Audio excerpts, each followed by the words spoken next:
Hey, I'm Dustin. And I'm Steve. Welcome back, listeners, to the finest phototainment in the world.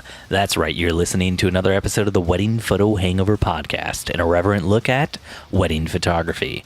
This podcast, like aspirin, will help you recover from your wedding hangover. Listeners, this week we have a very special guest. You might know him from... Wait, 2 weeks in a row? 2 weeks in a row? Holy cow. All right, let's just cut to the episode or the interview because I introduced him there. So, you ready for this? Let's do it, Steve. I'm always surprised.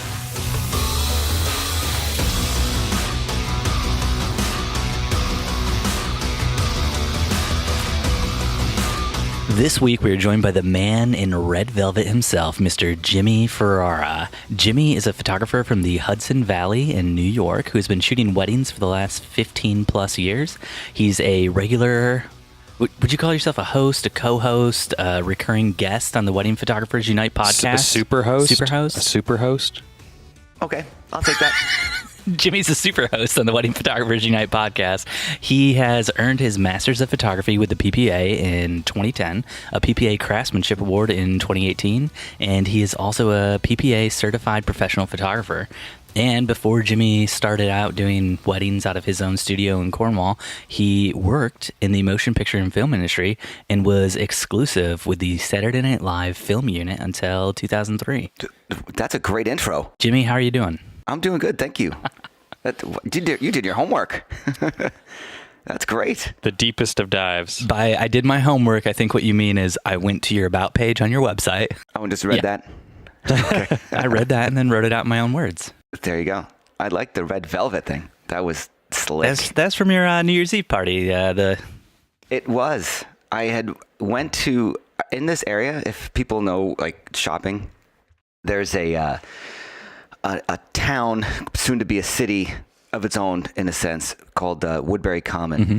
And they have like outlet centers. It started off as like kind of really basically outlet centers and for high end and maybe Gap and Levi's and stuff like that. Then it just grew and grew. And now it's like a little village and the place looks nice and stores are really, really nice. You don't even think you're in an outlet center.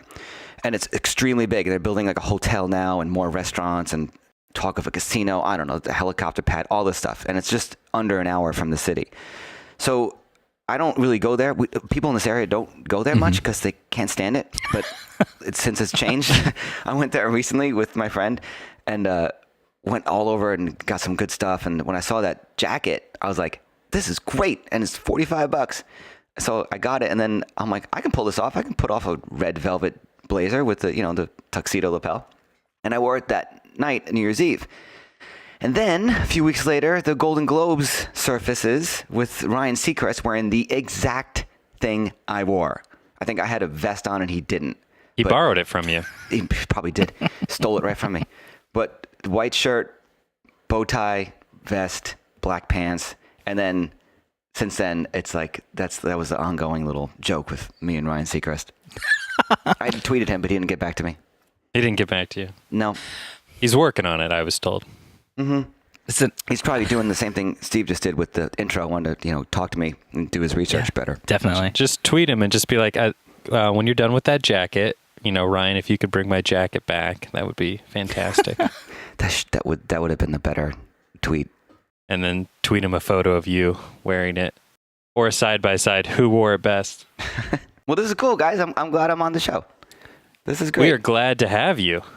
You can now add to your IMDb post that you were a guest on the Wedding Photo Hangover podcast. Podchaser, Dustin. Yes. It's called Podchaser. Podchaser. It's the IMDb of podcasting. Yeah, you're on it. So's Jimi. That is a thing? Yeah. Holy cow. I learn something new every day. Podchaser. I need to write that. Don't waste too much time on it. So, Jimi, we wanted to have you on. I listened to the show you do with Neil and Andy, Wedding Photographers Unite. It's a really fun show. Mm-hmm. You bring a lot of energy to the show and stuff. And I thought maybe you could just bring some of that energy to our show, let Dustin and I relax for a little bit, take this week off. Is that cool? Or okay, that's cool. I can talk. Jump into superhost mode. So you got your start in the film and motion picture industry. Did you just work for SNL or where else did you work? Yeah, I was always New York based. But around say like the late 90s, I was into the film business. I worked as a camera assistant, so which meant technically there's two people that operate a camera. One pulls focus, one operates it. And then I was the focus puller, which is in other countries it's called the focus puller. So I was also in this country. That's also the department head. So when like lighting and grip and camera get together, it would be me, lighting department head, which is the gaffer, and then key grip, under grip. And I did enjoy it. I loved it. On the creative level, it was almost zero because there's nothing you're doing creative except for focus, and that's kind of you need to keep the actor in focus. So your creativity is limited. So I'd really missed doing photography because I was always into photography growing up and in high school and college and all that. And then in my house, I looked at my basement. I'm like, I can make a dark room again. I can do this. This is easy. I got plenty of free time. And I did. And then I bought a medium format camera, and which was remarkable compared to 35, and did a lot of that. Did some gallery shows along, like locally and then in the city and stuff like that. And then along the way, just because I had a good camera and people knew I was into it, so I was doing it all one-man operation, I just got some portraits handed my way. Then I started working with a photographer and said I can make one of my spare bedrooms a little studio. Did that. Then weddings fell in my lap. And before you know it, in 07 or in 03, I started the business officially. And then in 07, I had to leave the film world, and I was just too busy. But I also loved doing it. I remember going into Camera Service Center in Manhattan and just not necessarily hating what I was doing, but I couldn't wait to get out and go to B&H and just walk around, buy some more stuff, and being on set with SNL and then just not being there 100%. I could feel it that I was like, I just don't want to do this anymore. So I left on my own, terms. Well, at least the film world. Yeah. And it was, I loved SNL. That was a good group. They really kicked my ass as far as, getting stuff done in like a 6-hour day. So, which really helped shaped how I became a wedding photographer. Because I'm like, look, you guys know, of course, you sometimes have 10 minutes with the bride and groom when you're supposed to have 45 or an hour. Because of, makeup artist, that eyelash, watch out, make sure that eyelash is perfect. And no one says anything along the way. And now who pays the price? The photographer. Every time. Always the case. I always get those hurried remarks from the wedding planner or the coordinator for the day, and they're always like, hey, we're running behind on this, and this. Is there any way you can speed up portraits? And it's like, oh yeah, we already only had 30 minutes for them because I felt slighted by you already, and now you're taking even more time away from me. Awesome. You should say this. You're like, you know what? I'll go super high shutter on my camera. It'll be like 18 frames a second. How about just hold that down for a minute and I'll just give you all those photos. One pose. Yeah, I always just respond with, yeah, absolutely. Why don't we just cut portraits out altogether? I think completely unnecessary. Definitely not why the bride and groom hired us. Definitely not. This isn't something that's important to them at all. In fact, can we cut the ceremony out while we're at it? I think that would save us a lot of time. Yeah. Maybe half the reception. Who needs cocktail hour? They're going to be dinner later. Let's just dance. Let's just go straight to dancing, and then we'll all go home early. Now we're describing a wedding I would like to attend. Which is just a dance party. Well, it'd be great, maybe leave cocktail hour in. I feel like we can all agree on alcohol needs to stay in. Alcohol, cocktail dancing, no ceremony.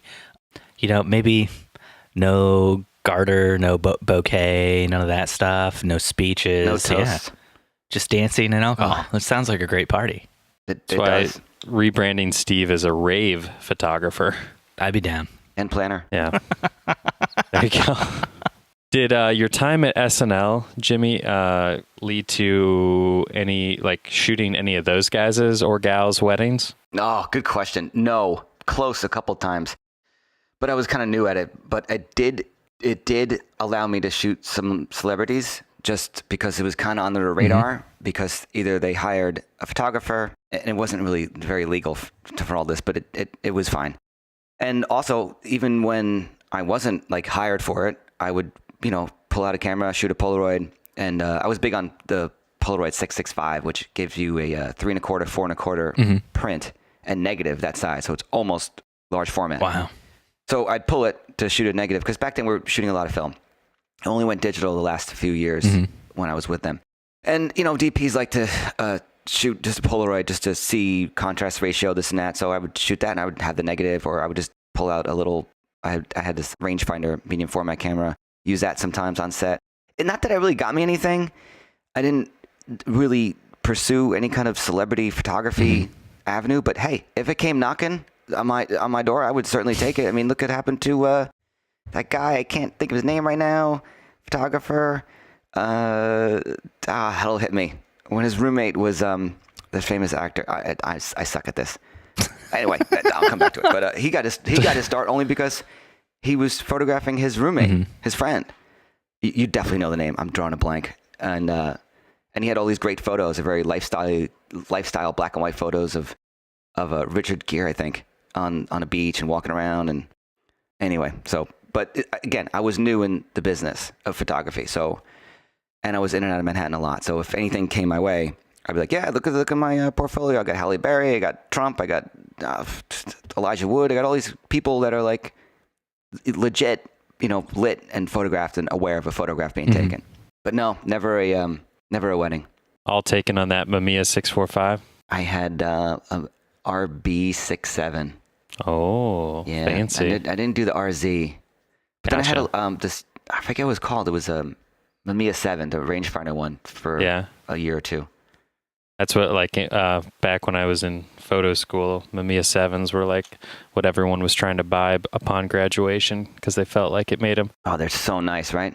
Made them feel so artsy. I was like the anti-art kind of kid. just wanted to make that money. Did you ever shoot with Polaroid?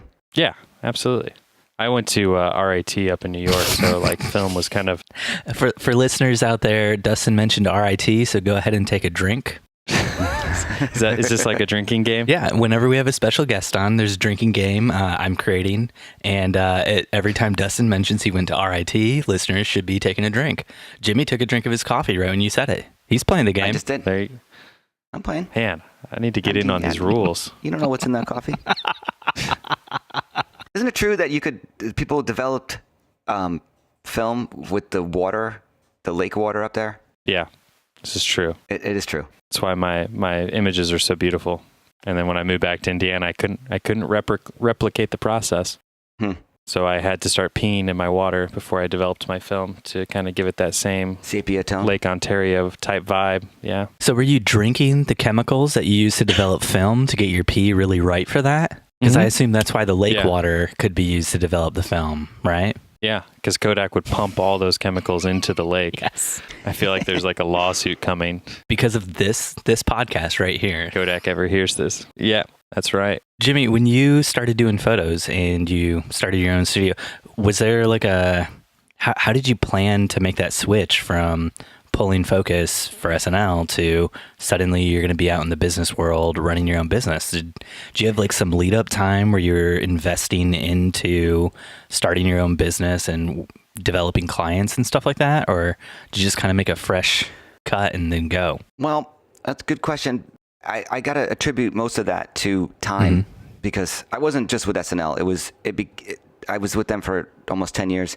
And then I did commercials. I also did movies. Once the movies from the independent movies got bigger and bigger just by the nature of working, I didn't like them anymore. The pressure was insane. It was very stressful. So after one movie I worked on was kind of big. I was like, that's it. I don't want to do this anymore. I really like doing commercials.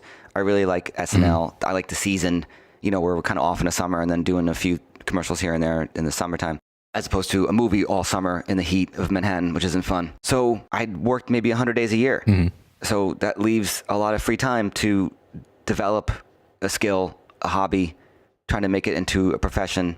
I didn't think it would be a full-time gig. Doing it part-time was kind of nice. Got a job here, a lifestyle shoot there, some portrait stuff. When I started doing portraits, that black and white stuff I do, the close-up of someone's face, I only pretty much did that because that's the only much space I had in a room. Yeah. And then that blew up in my town, and I was shooting in my house, developing the film downstairs, making contact sheets, printing downstairs in the basement, and then framing in the basement. So I barely left that basement and my house that Christmas season. Stayed at home. Yeah, but I enjoyed it. It was great. And then once weddings, I remember my first wedding, I was assisting a photographer and for a corporate shoot. And then during lunch, one of the guys asks the main photographer, they're like, oh, my daughter's getting wedding. You shoot weddings, right? And he's like, nope, but Jimmy does. And I'm like, yes, I do. I certainly do. And then, a few months later, I'm on that wedding. And that I believe was all film. I don't think I had a digital camera in 03. I think it was like 04, 05. I forget. My first camera was a D50, Nikon D50. Mine too. I loved that camera. It was a great camera. It had a really filmy look to it. Like it had a like almost built-in grain and just a nice like contrast ratio. Yeah. Are you guys both Nikon? I shoot Canon. Okay. He's on the dark side. Yeah. And you're Nikon? I'm Nikon, but we do have Sony stuff for when we do video. That's right. That's right. So I've been back and forth on taking the full leap into Sony for photo and video. But mainly because I just don't want to spend the money. And I know I'm not going to get out of my Nikon stuff for what I put into it. What's your arsenal? So for Nikon, I have the D4 and I have two D750s. And then I have, since my wife and I both shoot, I have pretty much two of all the main lenses, two 24-70s, two 70-200s. We have an 85. We have a 50. We have the 14-24 and the 105 macro. That's a nice setup. Yeah. I had the D3S, and then jumped right to the D5. And then we talked about this on the Unite podcast. It was like mirrorless was like last year was the rave. And I had picked up a little Leica point and shoot that I loved. And I loved it for when it was late daylight and sunlight. And you can, even though the viewfinder was small, it still was a viewfinder. And I can see what I'm getting. And I love that because as opposed to taking your camera and the sun glaring in your eye, you're blind. You can't see anything because you're looking at literally the sun shining into your eyeball. But I wasn't ready to go to Sony. I was hoping Nikon would step up. They were getting later and later. So earlier this year, I just said, that's it. Let me get this Sony A7 III because I didn't want to spend the money on the A9. And when the A3 came out, I'm like, that's it. I got to get it. It's cheap enough. Dual card slot. I don't have to explain it to you guys. You do have to explain dual card slots to Dustin. He only shoots to one card. Oh, right. I remember that episode. That's a good point. I just have faith. I have faith in my equipment. Well, that's a whole other topic, but I mean, yeah, true. And then it was mid-June. I brought that on a wedding that my wife and I were shooting, and a place we know very well. And I said to her, "Look, I got to dive in with this. I can't just pick it up and play with it because I'm going to love it too much, and I really need to know if I like this camera and system." So I had one lens at the 28 native Sony, and then I had an adapter for the Nikon lenses. It doesn't really work that well. But it did the job. And not halfway through prep, I was like, oh, I love this thing. And she's like, do I get to keep the D5 then? I'm like, yeah, okay. And she has it, the D5. And she's in the background over there. And which is what I was planning to do anyway, because I love that camera. If you guys ever picked up that thing and just popped off of a shutter, you're amazed at how it feels and how fast it is. It's just so tight and snappy. It's an amazing camera. I don't ever want to get rid of that camera. So eventually I bought some more Sony lenses and sold some Nikon lenses, sold my D3S that she was using. And now I'm fully Sony for weddings, flashes, lenses, all that. And my bag's a lot lighter. Yeah. And I just approach the day differently now. Like I have this little bag I carry on my side or around my shoulder that has my primes because it weighs nothing. They're tiny. And, I'm not into the whole big Zeiss glass just for half a stop more because the lens is like 3 times the size. It's like the point of going Sony for me was that, 50 millimeter is so tiny. Even the 85 1.8 is so small. Weighs nothing. I really love it. But it's mostly about seeing what you're getting as you're going along. Yeah. And the tilt screen is great. I talked about this on a podcast recently. I've been using a monopod past year or two, and I can't tell you how great that is for totes because you don't know how long a toast is going to go on for. And if you plant yourself down, you got a good range, got a good zoom on your lens, on your camera, and I'm just there. That's it. I'm just sitting down or standing up, doing what I'm doing, and no weight. It's fantastic. People always talk about, oh, my back, get a spider holster, get this strap. Do you stand throughout the entire toast? It depends. I'd rather not, because there's going to be an empty seat towards the perimeter of the dance floor, and no one ever says, if I go up to them and go, just emotional, oh, can I sit there? No one's going to ever say no. They're like, yeah, of course.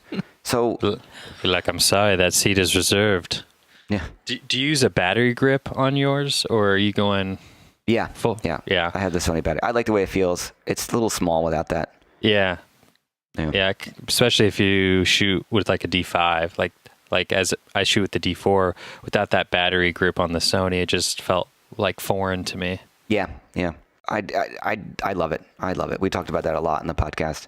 So the problem I was running into when I did an engagement session full Sony, and I was overshooting with it. Yeah. Mm-hmm. And I was afraid if I brought that into a wedding, I'm already shooting like 5,000 to 6,000 frames at a wedding, that I would be shooting like double that with Sony. That's a lot. We round in it maybe 3,000 total, both of us. Yeah. And that's a lot. Yeah. I try to stay around 1,500. It usually creeps to like 18 or 2,000 if I'm the main, and then, or if I'm doing groups too, I'll fire away at groups because I just want one frame. That's fine. I don't think I shoot. The D5 is tricky because that thing's so fast.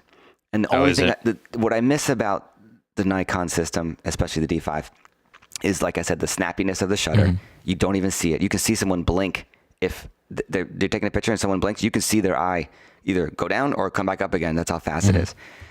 The clack of the Sony shutter, I don't like hearing. It is more like someone said that word to me, and I'm like, you're so right. It is that sound, isn't it? Well, it's like artificial. Yes. Yeah. And you can't always go silent either. Right. Which is just weird sometimes. And the whole issue of shooting mirrorless with a strobe is something to get used to. It's a hurdle you have to just accept. It's good and bad, but it's not the same as like shooting with the DSLR. And I've gotten used to it. I'm okay with What's it. What's different about shooting with a strobe with a mirrorless?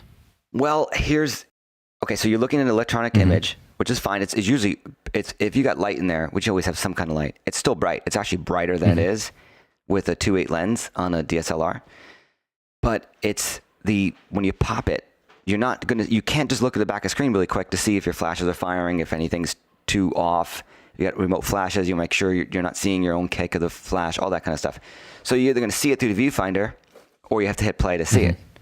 Unfortunately, with Sony, I wish they fixed this, is the slowest time to see an image is 2 seconds. Even my Leica has a 1 second option. Wow. I want to see half second. I want to see 1 second and 2 seconds. And even better yet, I'd love to see picture in picture. Yeah. Somewhere in the viewfinder or the back of the screen. Because they're mirror each other. I don't know of a way to just look through this viewfinder and then have the screen in the back be the image. So that would be cool. Yeah, I know. But the easy thing is to make it a 1 second and then a half second option. So that it's just for a split second, you got the image, your strobe's fired, you're good to go. Otherwise, you shoot it and then you hit the trigger button again to activate live. And it's, when people are dancing and everything's going crazy, I don't want to see that. So I'm constantly turning that off. The auto review, I'm constantly on, off. Yeah, they do give you a lot of that custom function ability to turn that live. I think I have it where it's like the trash can button turns the live view on and off on mine. Okay. Yeah, and also, but it is nice for groups. If we're doing a controlled group shot with the off-camera flash, it's nice to look through it and go pop, and you got like 8 people in the frame. For that 2 seconds or less, you can see if all 8 people blinked or not.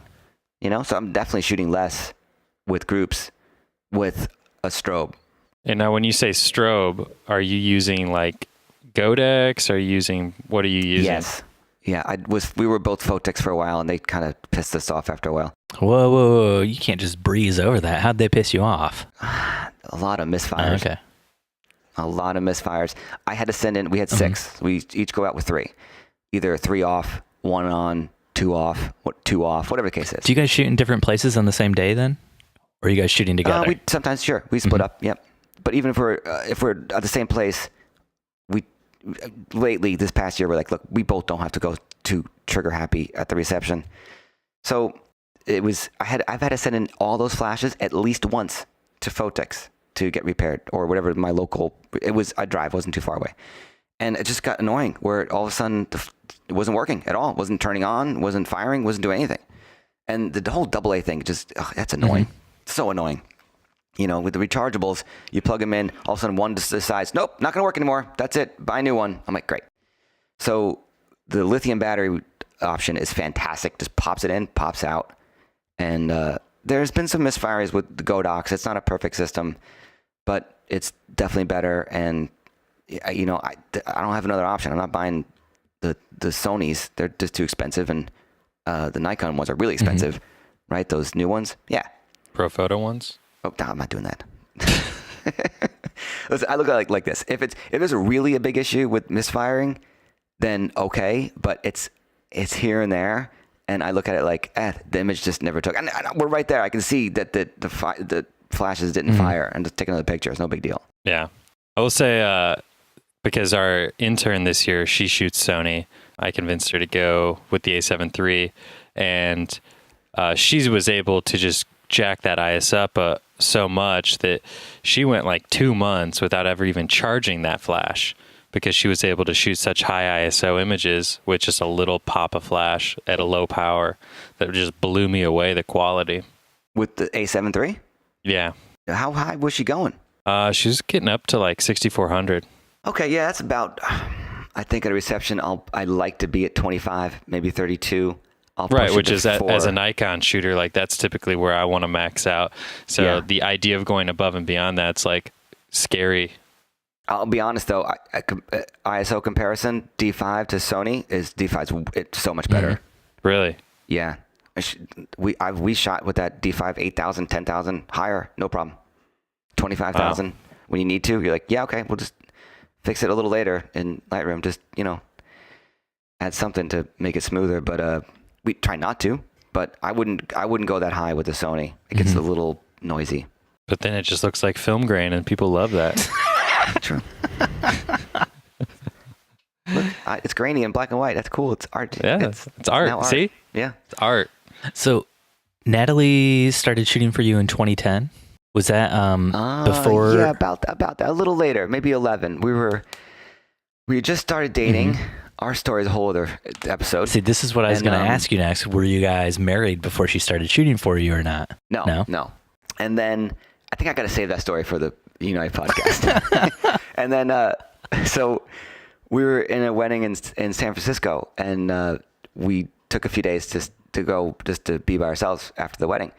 And then during the wedding, she's like, I'm kind of bored. Let me take the spare body and shoot. I'm like, okay. So I gave her a 50 mil at a 1.4. We're kind of losing light at the reception, and she was just doing great with the people and talking to them and getting good reactions. I'm like, this is cool. And she's like, that's the first time she ever picked up a DSLR. So I taught her like the technical aspects of it. I'm extremely technical. Yeah.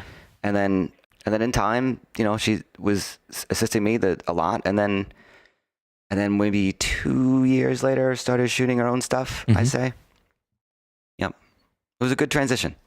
Speaking of Sony, I don't know if Steve, if you wanted to talk about this, but no, they did just announce a big firmware update. Didn't know if you had seen this, had heard about this, if you were excited about this. Hopefully they did the auto review issue. No, it's more of they're just enhancing and improving upon the autofocus system. Okay. They are refining where the camera can see an eye. Oh, and yeah, I heard about that. Putting camera assistants who pull focus out of jobs everywhere. Yeah. You made the switch at a good time. You got in ahead of the game. Yeah, I know. It was a couple years ago. I was on set locally. The Orange County Choppers is in my town, and I've done a couple shoots with them.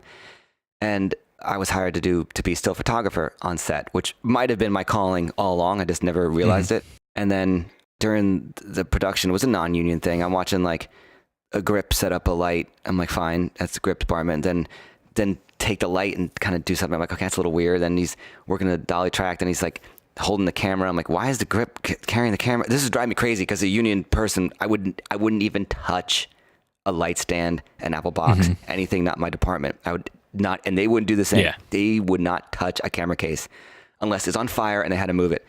So, and it works well. It's a well-oiled machine when everyone's departmental like that. But there was a simple shot of a camera dollying in to Paul Sr. and the first AC could not get it, and no one's moving, and he's sending no marks and watching the monitor and the camera. I'm like, man, that's not what you do. It's driving me crazy. I was so close because I kind of knew the director. I was so close to go to the director. I'm like, look, I don't mean to say anything, but I can, please just give me a minute and I'll nail this take one. I guarantee it. Because I can tell people are kind of getting upset. I can tell that Paul Sr. was like rolling his eyes, like another take, you know, like this, you know, this isn't rocket science, people. But he ended up getting it, and it was good. But it's just the nature, I think, of on set today, what filmmaking is like, where if it's not union, I think everyone's wearing too many hats and floating around too much. And I think that's the problem. It would drive me nuts if I was on set now. Yeah. The independent films and stuff that you were doing, were those not union then? Half and half. Yeah. Some union, some not. What was the independent film that broke your back and made you quit? It was Requiem for a Dream. Really? Yeah. It was hell. Long story short, I was fired from that movie because I missed the focus about 4 inches. And it's in the movie. It's when Ellen Burstyn's crying at the table talking to her son. If you notice, the focus is a little bit on her ear, not her eye, and that's my bad. But the union got involved because the camera operator hired for the job was off doing second unit work in another room, doing like close-ups and all those weird things in the movie. So the cinematographer was behind the camera. He got all emotional. He's crying. He really can't see the image to tell, and sometimes it's hard to tell. If you've ever been looking through a motion picture camera, there's a shutter, so there's a flicker. Yep. So you're seeing half the image, literally. So it takes a lot to get used to see that. So I felt good. I don't know. I felt like I nailed it. I didn't. I was released, and then my team quit. My whole team quit after they found that out. A second team came in. They quit a week later. Wow. And then the third team finished the movie. Because it was just hell. It's just, I have a thing with that director. But because it was just uncalled for, because I was a very good focus puller. And it was a whole big, we were doing handheld stuff with the 85, like a 1.0, and I'm nailing it. I'm doing crane stuff, freestyle, like with a crane. I'm like with a whip, the follow focus whip, so I'm connected to the camera. I'm nailing this focus. And the DP was like, he's like, this is not happening. You're not letting go of this guy. He's good. He's the best I've seen. And the director was like, nope, he's out. They also reshot that scene twice, and the original one, like I said, where I missed the focus on her is in the movie. So it was just after that, I was like, I did a week or two on, like 10 days on, what's that movie called? Message in a Bottle with Kevin Costner and all that. And that was like, that was horrible. It was just so much pressure. And it was just, I love what we're doing right now, kind of hanging out and talking. That was like independent movie world in New York. It was so much fun. Yeah. You got to be best friends with everybody 2 days in. You're there for like 2-3 months. Whether you go off, we had to go somewhere and stay overnight and be away, like literally away in a hotel or house for like 3 months. That was so much fun. It wasn't the case in the bigger movies. So when you're watching films now, you see like people misfocused? Does that like, you're like, I feel for those guys? Or are you like, God, these guys suck? It doesn't, no, but I try to not comment much on movie making things. Now and then I'll comment, but it's like good stuff. Yeah. I forget what movie we were just watching. I'm like, and I pause it because it was the simple things of like, just a little push in of a dolly here to start the scene, and then another wide shot here. And with me going into like prep for, or a ceremony or anything, when I'm shooting a wedding, it's like, I look at it like it's a movie. Like, okay, let's shoot a wide shot. Let's get the establishing shot off, outside, inside, boom. And then you go in for close-ups, over the shoulder. I still don't ever cross the line when it comes to 180. A bride and groom at the altar, unless I absolutely have to. Let's say I got a great shot, and then the bridesmaid moved, and I don't have the shot anymore. Okay, I'll cross the line to then get her or his reaction. Break the rules. Yeah, but that just looks weird. And wedding album, when you got those images lined up, if everyone's looking left to right, it looks weird. Agreed. You got to have the other person look right to left. My favorite part of photography versus when we shoot video is that I feel like I can break those rules. In video?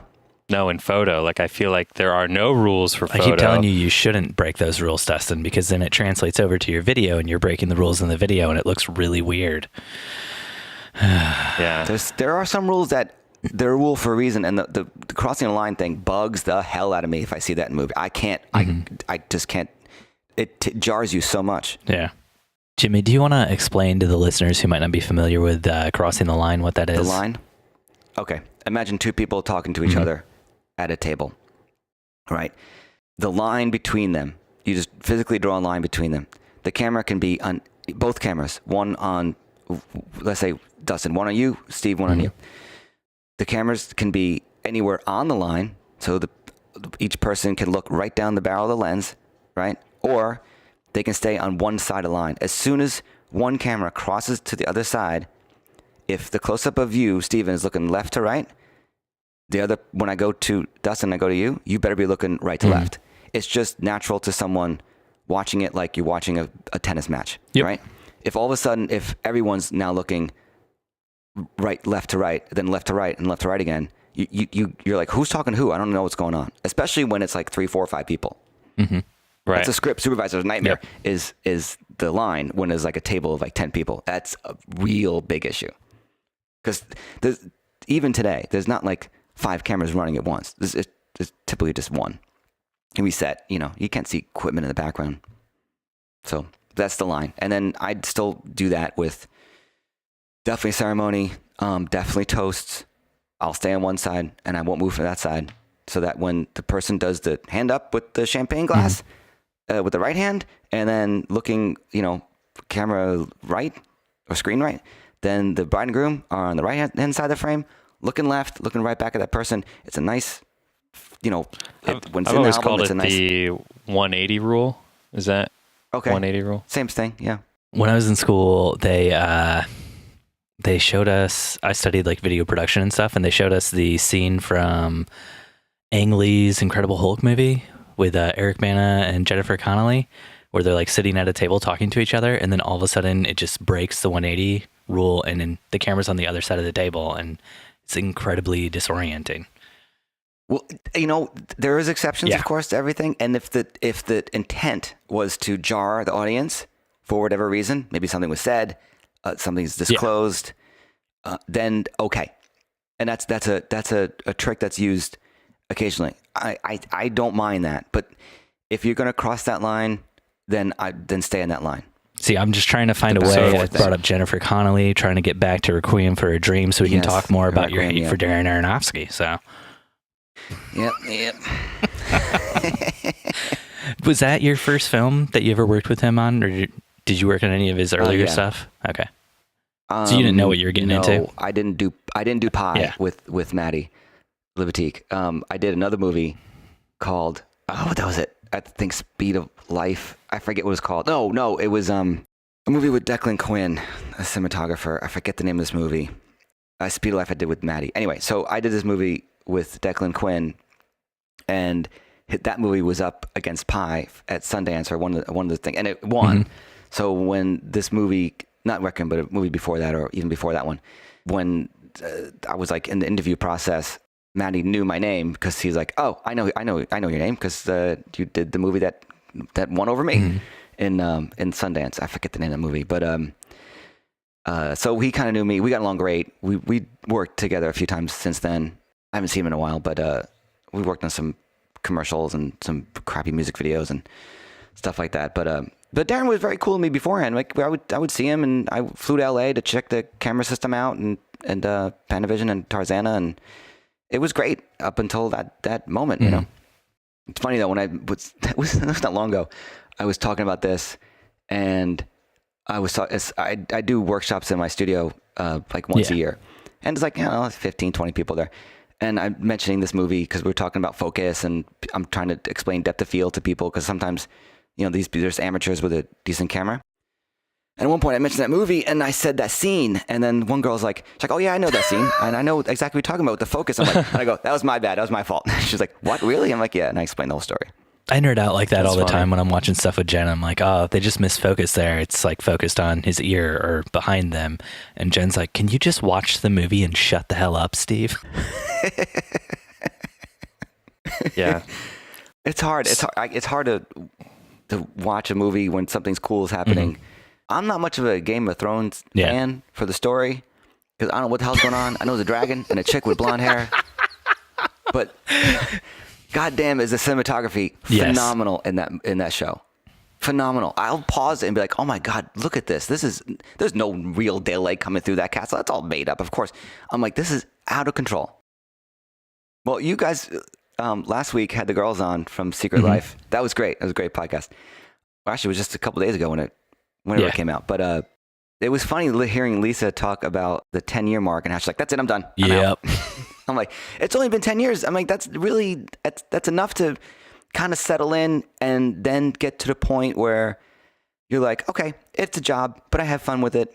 And, you can just roll out of the day and be like, yep, boom, boom, boom. Let's go home. Can't wait for the day to be over and have fun along the way and make new friends.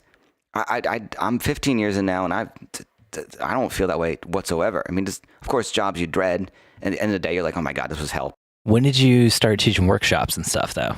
Oh, that was a few years back. That was just for just to use the space in my studio, just to kind of teach people about a DSLR camera. And when did you start appearing on people's podcasts? That's a good question. I was the Photobomb podcast. I don't know if you know that with Blu-ray and Gary. I know those guys. I'm friends with them for quite a few years now. And then when they just started the podcast, I met Blu-ray at Imaging USA. I don't know what year that was. Was that the year you spoke at Imaging, or? It was my first year speaking on a national level. It was 15. And then they said, hey, you want to be on our podcast? I'm like, yeah. And I listened to a few podcasts, but I wasn't really into it. And then that's back then they were doing like interviews of people. And please don't listen to those episodes. Don't. Just save yourself the trouble. They're not very good. Hopefully they're deleted. And so I did a couple with those. And then now and then I would chime in. They'd mention me and Natalie quite often on that show. And then Natalie picked up, she started listening to Unite with those guys. And then I started listening. I'm like, oh, I like these guys. They're cool. And then they kept saying the wrong thing. They kept saying it's a bi-monthly podcast. And I chimed in somewhere on Facebook saying, you guys are really screwing us up. It's bi-weekly. Bi-weekly, not bi-monthly. And so they thought it was funny. They had me on. And then I was on again. And then they said, hey, do you want to just be a part of the show? I'm like, yeah. I don't forget when that was. We're recording tonight. We're recording our whatever you want to call it. Mostly there, of course. 100th episode is tonight. We're recording that. So I should do my homework and find out exactly how long I've been on. Yeah. Because I really do enjoy it.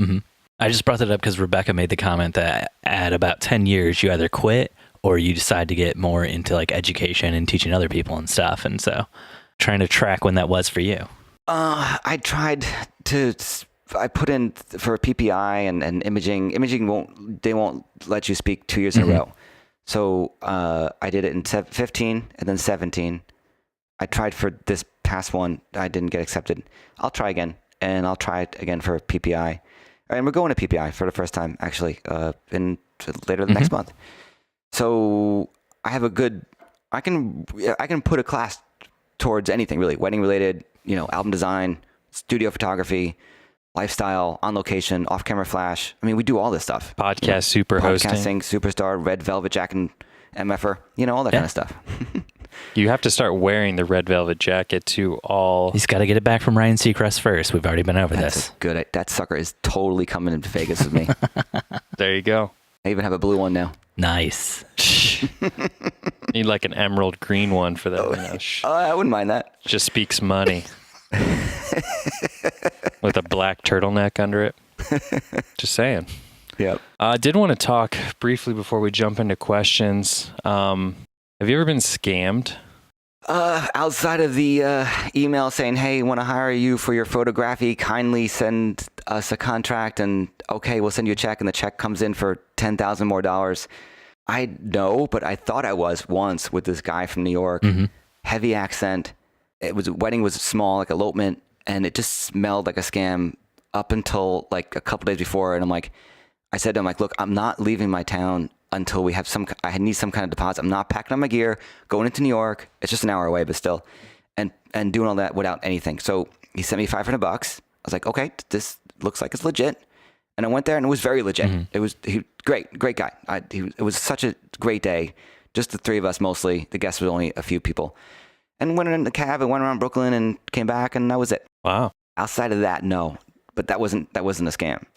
But right in the beginning, when you get those emails, when they first surfaced a few years ago, they were like, here's the check, but this can't be real, And of course, it's not.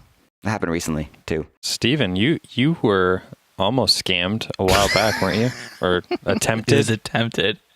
They sent me a check, and it was not like on real paper. Like, it was just on like printer paper. And I was like, what is it? We talked about it on the podcast. It's ridiculous. But this scam that Steven found that's going around, it's been going around. He sent me the link to the article, and it's blowing my mind as someone who is a huge fan of like con man stories and movies and like Ocean's 11. Dustin's fanboying out about this con artist who's conning a bunch of photographers, makeup artists, producers, really, cinematographers out of their money. Yeah. Thanks, Dustin. Thanks for romanticizing this crime. So I'm on the villain side for this one. I was a huge fan of like Matchstick Men. Dustin, do you want to get to? Do you want to movies. summarize the story for Jimmy so he knows what the hell you're talking about? So we're calling it the Wendi Murdoch scam, and I don't know if you're familiar with Rupert Murdoch's wife, but she's a loaded divorcee, Asian philanthropist with ties to art.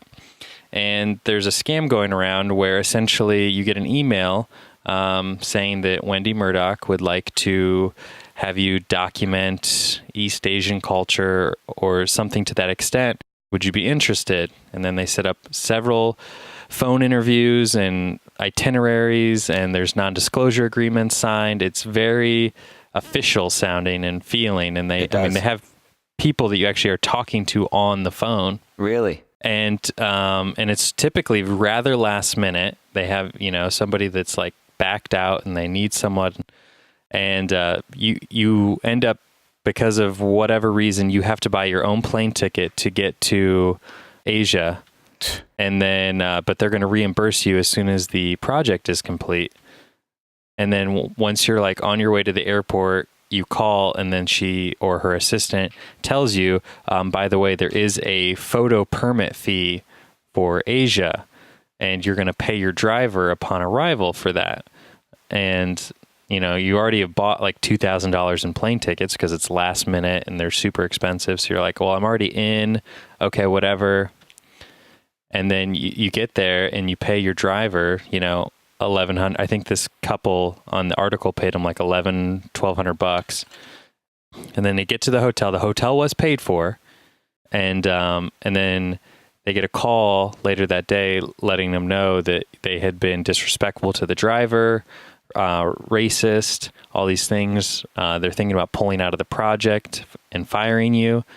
So this couple's trying to backtrack, and they said, well, if you can pay the driver something, and then also pay him for the remaining photo permits for the other cities we're going to, that might smooth things over. And so, obviously all these red flags are coming up, but they're like trying to salvage this project. And so they pay the driver, go around taking pictures that day. And then the next day, like they call and say, pulling the plug on the project. Wow. Sorry. I did not see that article. Yeah, and then they're stuck. It's a continuation of a scam that's been going for a while. It's, I think, first reported in the Hollywood Reporter, where they called the person the con queen of Hollywood. And she was calling up she started out calling up makeup artists in the UK, getting them to fly to Jakarta, Indonesia to do makeup work or whatever, and then extorting them and leaving them stranded there. And then this person, she imitates I think the biggest name I saw was Kathleen Kennedy, the lady who's in charge of Star Wars. And then like Wendi Murdoch, a bunch of other people. And she can do accents. She can do all these different sorts of voices. She'll pretend there's kids like in the room with her that she has to talk to. This couple, it was Henry Wu and Zori. I don't know if they're married or if Zori has the same last name or what, but they're from San Francisco. And they said like they called to talk to Wendi one day, and her assistant said, "I'm sorry, but today is Wendi's birthday." And they looked it up online. And it was actually Wendi's birthday. So like she does a ton of research to figure out who these very powerful women are in like Hollywood and throughout the world, and then uses them as like hey, I'm hiring people to do these jobs and leaves them stranded. So, I mean, as far as like having like a wendimurdoch.com set up and email address. Elaborate. Yeah. Well, the first thing is there's no way in hell I would get on a plane and fly somewhere out of my own pocket. Mm-hmm. There's no way. We had a wedding.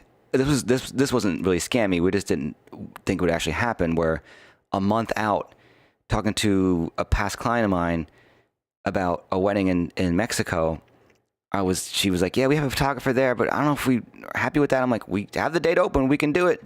Before you know it, she's like, "Let's do it."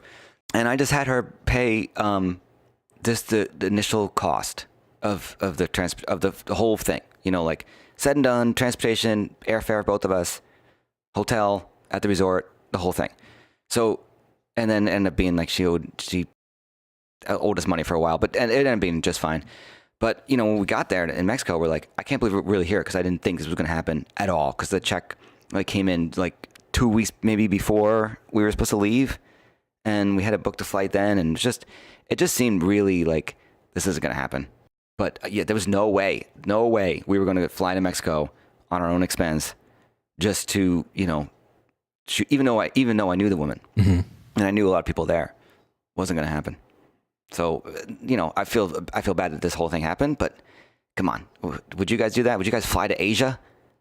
Well, that was the thing. It's like the grandeur of like, it could be real, you know, like it could lead to more, you know, assignments. Would I fly to Asia and front my own bill? Definitely not after reading this article. So this brings up an interesting thing, though. Last year, Dustin, you got pissed off at me because I was contacted by somebody who wanted me to fly to Asia and shoot their wedding. Specifically, the person wanted me to fly to Indonesia, to Jakarta, to shoot their wedding. And I gave them a quote that was super high and told them I wouldn't get on the plane unless they paid that in full ahead of time. And then I never heard from them again. And Dustin, you got mad at me because I, quote, didn't play the game right. We could have gone to Asia and I could have brought you as my second shooter. And now I'm just now, as you were talking about this, I was like, I remember this whole weird thing happening where this person contacted me through Instagram and tried to like set up and tried to get me to pay for phone this conversation or for plane tickets over there and stuff. And I was just like, yeah, no, none of this is happening. Oh yeah, I remember that now. You wanted me to get scammed, Dustin. I just wanted to go to Jakarta with you, bud. Whether or not you got reimbursed for it, that's another story, but Wow, Dustin. But yeah, I don't think I've ever been scammed. I've had some family members scammed, but I was scammed in New York years ago with I was in college, and a bunch of us going down to do something in the city, and you know, some dude's like, "Hey man, want to buy a video camera?" Like, I'm like, camcorder. I'm like, "Yeah, well, cool. This is cool." I'm looking at the box, and like, it's like $100. So I give him $100. This is cool. Open up. There's a box of oranges. Oh, my friends were ripping me a new one the whole night. I was like, damn it. You ate the oranges though, right? You know, I should have. they were real oranges. It was just the box and he, you know, immediately got the cash and got in the cab and left. And I was like, oh, that was a mistake. Yeah, I did a shoot in New York City a few years back, and it was like a conference, like a trade show kind of thing, where it was like a conference and they had like a trade show floor. And I was working Adobe's booth, and I had my camera and laptop, and I turned around, and for a split second, and I guess there's people who like target these things, mainly to steal laptops, and they swiped my laptop and my D4. Wow. Yeah. So there was no like being like, hey, hold everything. go running looking for somebody? No, I was like, I sat, because I was doing like a photo booth type thing. Right. So I had like my laptop hooked up to my printer, and then I just had my camera sitting on top of my laptop. And I was just kind of like, it was within the proximity of me, and being an ignorant Indiana person who like no one does anything mean to anyone, like stealing. I was just like, oh, I can set this here. Like everyone here is like, you know, business professionals, not thinking that someone off the street's going to come in dressed in a suit and tie with a messenger bag. And what he did is he knelt down next to my stuff, pretended like he was tying his shoes, and then like put it into his satchel. And then according to hotel security, he like went down the like service exit where he like already knew there weren't like cameras and stuff. Wow. Yeah. But it was like a coordinated thing, because then there were two women who like distracted the other people that were at the booth, and like asking them questions about when things were starting and timing. And so they were facing away from where I was taking pictures. And yeah, it was just like in and out. So they probably took much more than just your camera. Yeah, they took my camera, my laptop, and a couple other people's laptops. Yeah. Yeah, they typically go in targeting laptops, I guess, but not realizing that they got a D4 that was like only a year old. So when the police came, they had to call a detective, because he was like, "Oh, what is this camera? Like a couple $100?" And I'm like, no. And he's like, "Oh, that's like grand larceny or whatever. Like we got to call a detective in for that amount of money." I was on set on a commercial in New York, and one of the assistants on this job had an Arri 535 camera with the lens on it and the matte box, and I don't know about the magazine of film, but that body alone is maybe a quarter mil. And put it down on the edge of the truck or an Apple box just really quickly, and then just turned back to the truck, talked to me, went back to the thing, and looking around, he's like, seriously, what did I just do with the camera? And someone must have just walked by and said, "Mine now." And it's heavy. It's not, that thing's big. It's like probably 30, 40 pounds. But still, I was like, "Oof, that was a big deal on set." And they probably sold that camera for $1,000. Yeah. There was a story years ago of some dude. Panavision is the camera system you can't buy. You only rent it still. And there was a union truck driver, that after he died, the wife found like all these weird paperwork or something in Mexico. And what he was doing was he was stealing a camera here, a lens there, a case here, whatever it is from big production companies. And they were like, even just like one camera gone is a big deal, but mostly like smaller things. Thousands and thousands of dollars he was driving to Mexico and selling it to someone in Mexico. Wow. The camera system, yeah. That's awesome. Yeah. Dustin continuing to romanticize criminals, talking about how awesome they are. Surprisingly, though, Dustin, when you talked about your laptop and camera getting stolen, you didn't have that energy, that pep, that hint of love that I hear in all these other... Yeah, it's not as fun when it happens to you. So do we want to answer some questions from the internet? Sure. Let's do it. Let's do some Q&A. But Steve... So the first question we have is from James Kelly from the Wedding Photo Hangover Facebook group. James asks, "Jimmy, when are you going to start to appreciate real Scottish whiskey and not just drink the 12 to 18-year-olds?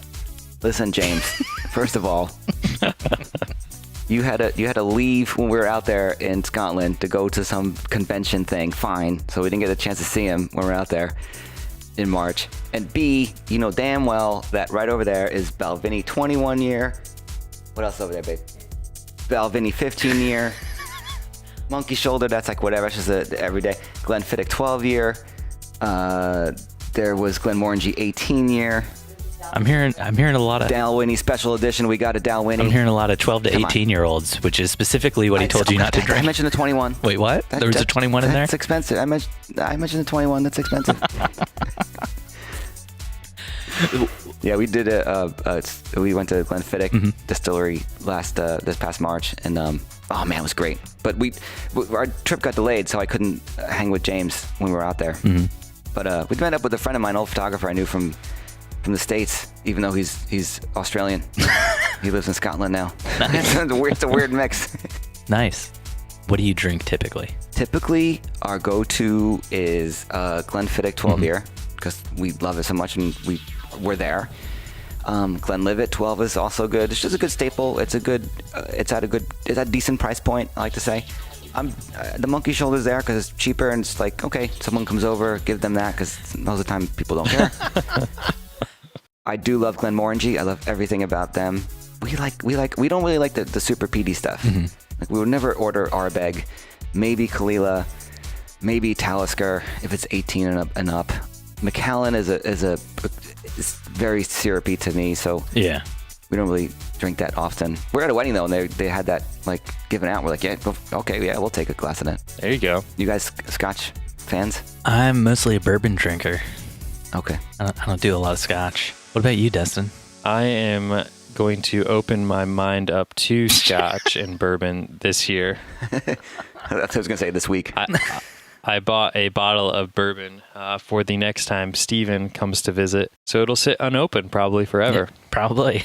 How far do you guys live apart? 2 hours. Oh, all right. But he lives in like the armpit of America. Most beautiful city in Indiana. Armpit of America. I wish you guys could see out my window right now. It's like a complete whiteout. Really? I got sun. It's cold, but it's sunny. It's raining here, and there's about a foot of snow on the ground. It's terrible.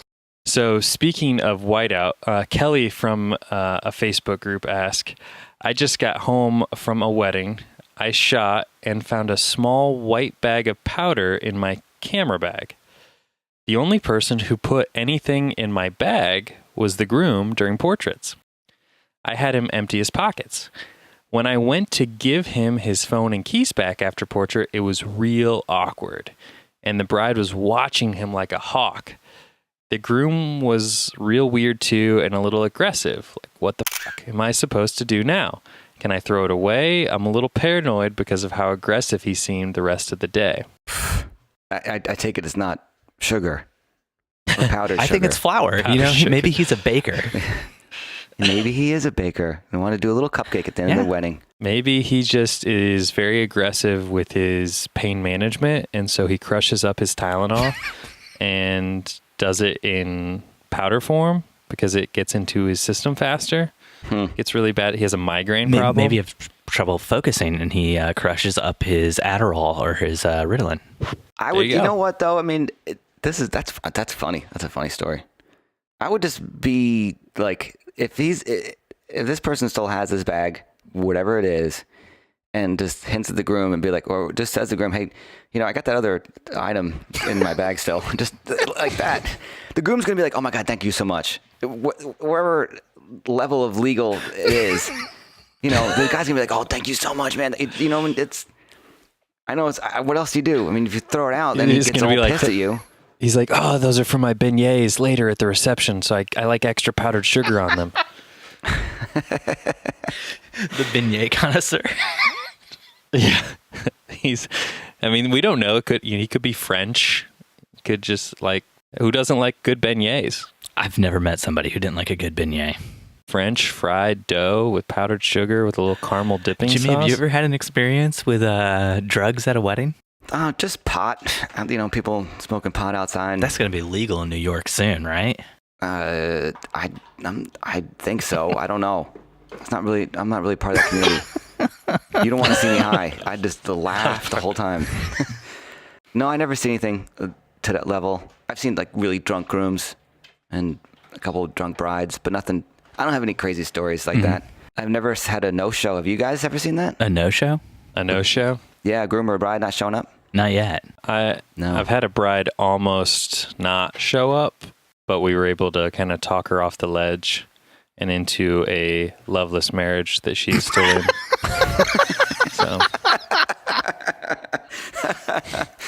So if she ever has children and they have a terrible life, I feel like I'm probably somehow responsible for that. But Maybe just send them a cinnamon roll ornament this year for Christmas, Dustin. You can break it up. You have that power. There you go. It's true. That is true.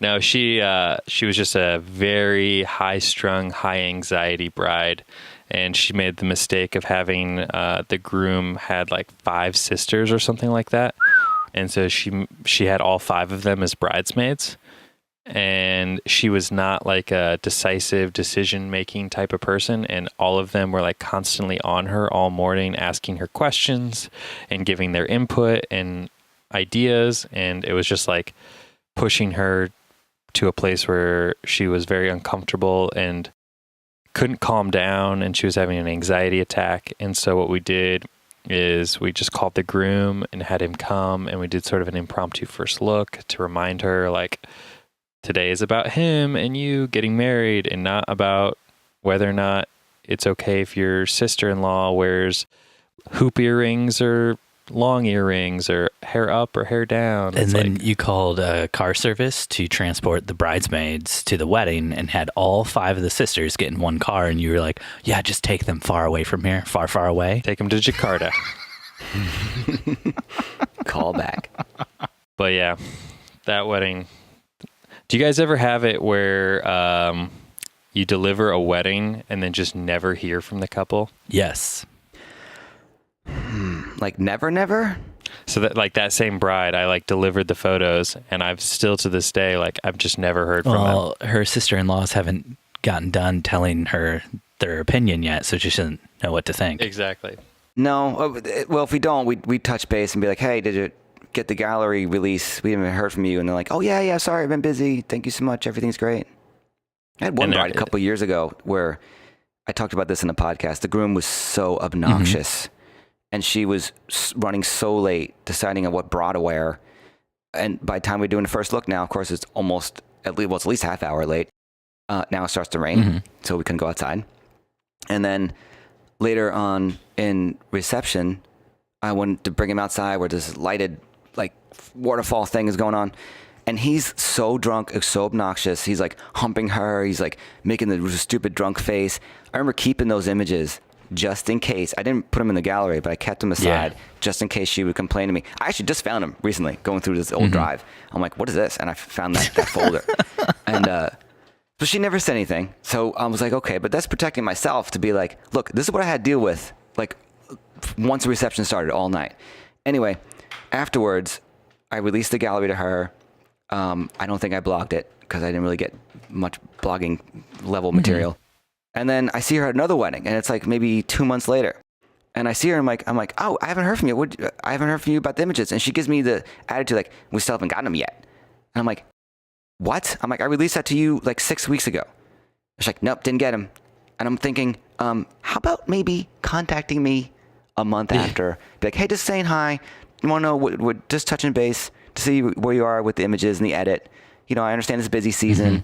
Right? How more polite can you get? I would have been like, you didn't get it? I sent you the release, you know, and it was a number off on the email, or she changed her email, whatever it was. Something was off on the email, so she didn't get it. And I was like, ugh. I think I remedied that situation like that night. Like, went into my phone and changed it and gave it back to her. But that's just frustrating. I'm like, you know, you can just, instead of giving me an attitude or talking bad about me. Yeah. It was just me that day in that wedding. You know, she's like, you know, you could have just asked. You could have just sent me an email and see what's up with everything. That really pissed me off. Jen and I had a similar situation this last year where, like, at the beginning of December, we got an email from a groom and he was like, hey, I was wondering what was going on with our photos because we were supposed to get them within a month of the wedding, and you guys had, like, photos up, like, within the week of our wedding from, like, all day. And we never got it or anything. And we, like, looked into everything, and it turned out it was the wrong email address we'd sent it to. We have no idea where this other email address came from, but it was the bride's last name plus wedding. So it looked like, you know, bride's last name wedding at gmail.com. So it was like, it seemed like the right email address. So we sent it to it, and we thought we were done. And he waited 3 months to say something to us. And he was cool with it. I just sent him I sent him 2 free 8x10 prints as like a I'm sorry sort of thing. But I was like, and these were 2 8x10 prints of Steven. Yeah. They were toilet selfies like I normally take at weddings. Excuse myself to the bathroom, just get a quick shot of myself in the mirror. The good stuff for my clients. Yeah. What do you guys use for gallery release and uploading and hosting and all that? I use Zenfolio. Okay. I use Pass. I'm Shootproof. Okay. Just curious. They're all kind of the same. So Shootproof, tell me about this, because that's the one that I've had my eye on when I run out of USB drives. Okay. Well, it was Pictage, if you remember that era. Yeah, that was what I started with. Yeah, was they're the Pictage. pioneer of that. It was 12, 13 years with them, and then they just said, that's it. It took a week solid for them to FTP my 12 years. Wow. I have one massive drive. It's like Pictage from like 03 on. I was like, oh my God. So anyway, shoot-proof is good. If you do the unlimited, you can unlimit everything you want. I now, because Dropbox can suck it, so I now release even headshots. As soon as we're done with this, I'm going to need you to Dropbox me the file for the... One file is not bad. You try to do like 500 images or less, and all of a sudden like 10 don't go through or 50 don't go through. You're like, I'm done with them.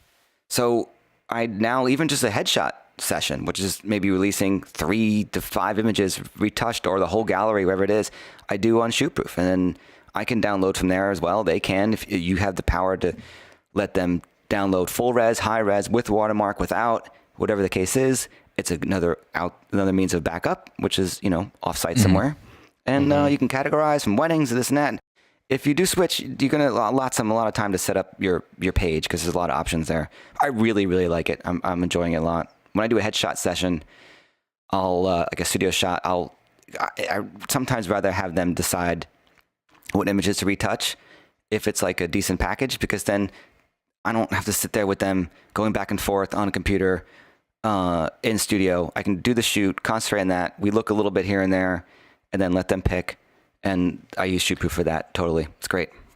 See, what I like about Shootproof is, from what I've heard, is their ability to, like, they give you sort of this promise that they will sell enough prints for you to cover your yearly subscription of Shootproof.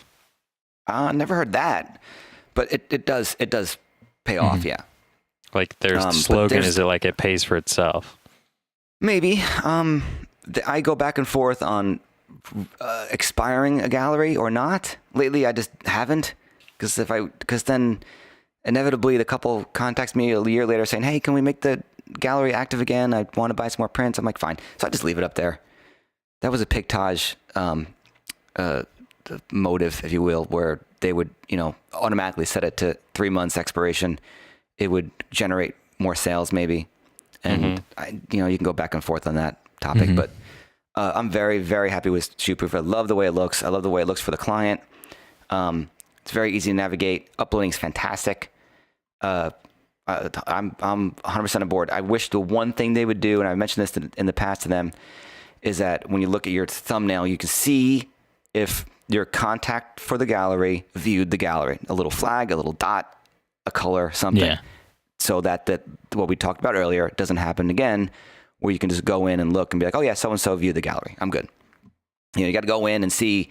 You got a few clicks away to check if the person went in and actually saw it. That's a frustrating thing for me with Pass too, is I looked at the gallery like the day before, and there's like no indication of if somebody saw it on the thumbnail. And so I went into the gallery and I saw it had 0 views. And then like the next day we got the email before I'd like decided, hey, I definitely need to email my client to see why they haven't viewed the thing. And then like the next day we got an email saying, and we don't have her photos yet. What's going on? That kind of stuff's frustrating. I like that idea a lot of something on the thumbnail that just says seen or not seen. Yep. Just a simple thing. Yeah. Steve, do you want to do one more question? One more question.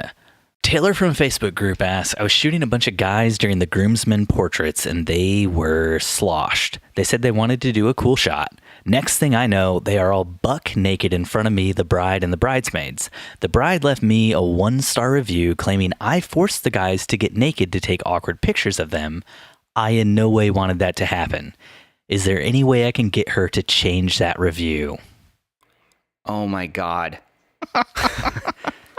Well, if it's the knot, you can open a case with them and they act as a judge and they hear both sides, kind of thing, and they're very fair about it. Wedding wire, not so much. We had one with the knot and we won because the bride was just crazy.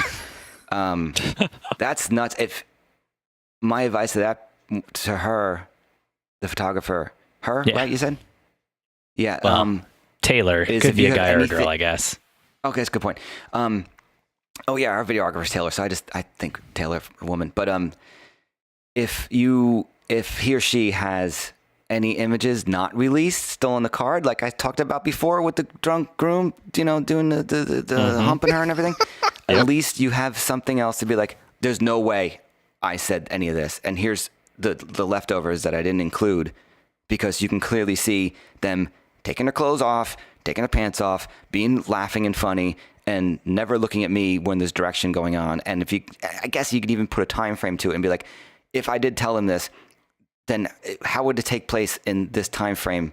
Because where would I say? You know what I mean? You can spin it to make it look like it didn't happen, and I believe her or him that it didn't happen. That's crazy. That's like totally naked. I feel like Taylor, this one, in my opinion, is a no-brainer. You simply say to bride, how would you like to see all of those photos on Facebook? They wouldn't stay on Facebook, Dustin. On BuzzFeed. There we go. Yeah. How would you like me to send these to HuffPost?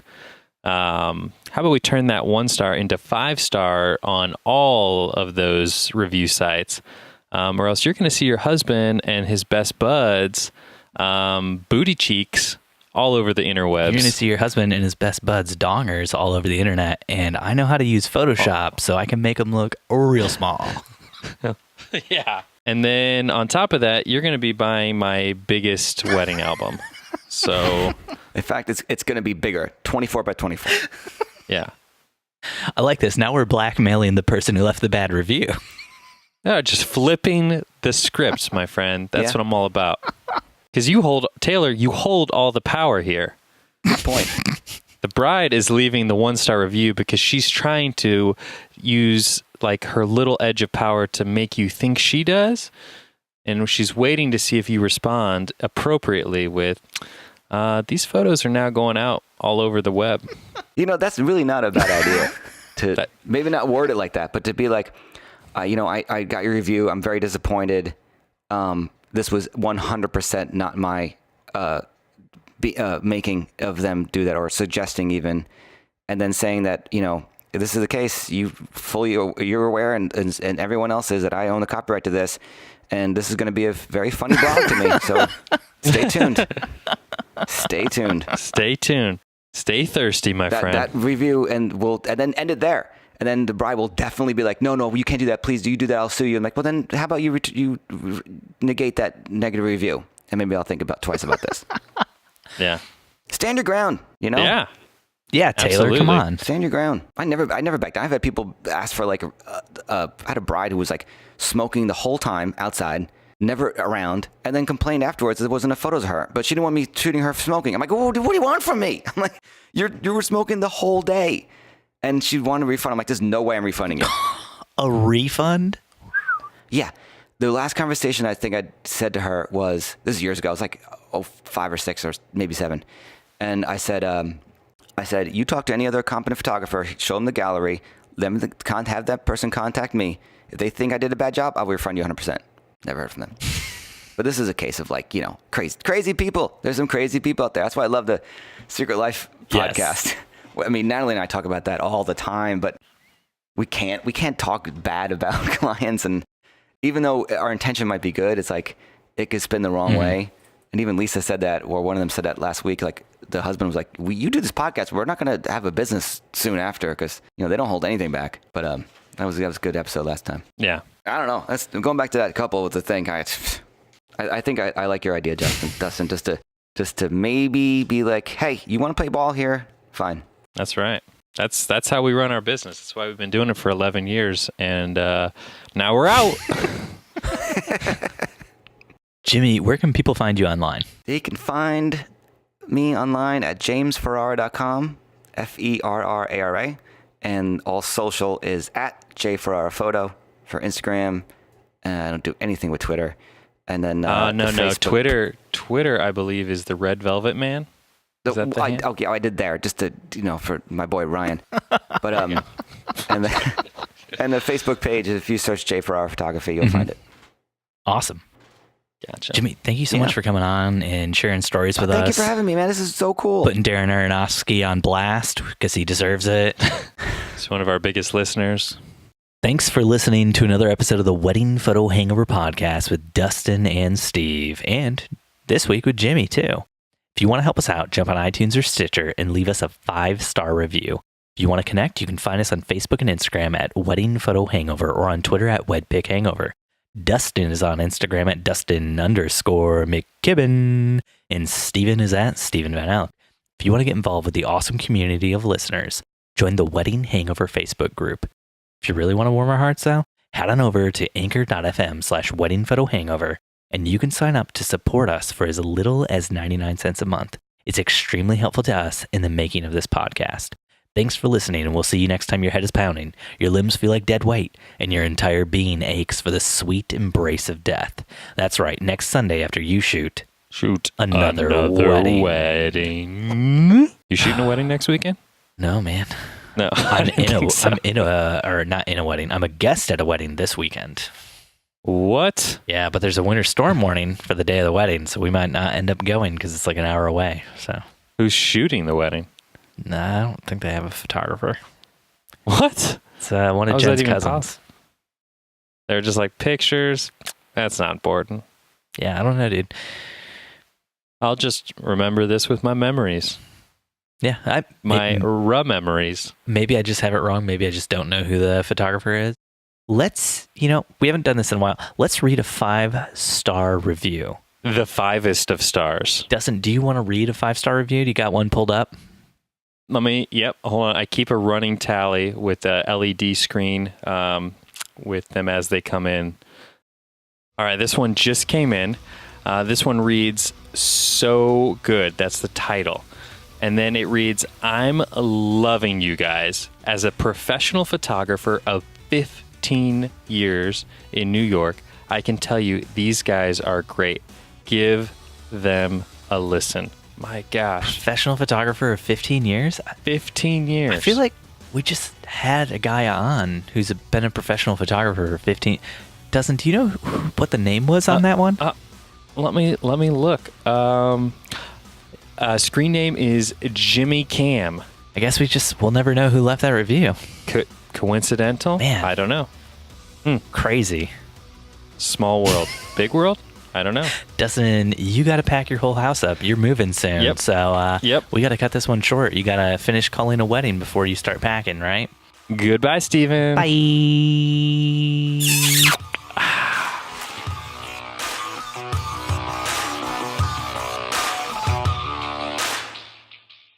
Are you drinking anything right now, or? Just coffee. That's all I'm drinking too. I have whiskey over there, but it's a little early for that. Yes, it is. I brought like a beer and a bottle of whiskey out just in case you were drinking, so you won't be alone because I'm an alcoholic. But I'm just going to stick with coffee then if that's all you're drinking. Yeah. Wedding Photo Hangover was edited this week by Steve Van Alk of Bespoke Tone. Go to Bespoke Tone for all of your photo, video, and audio editing needs. Woo-wee!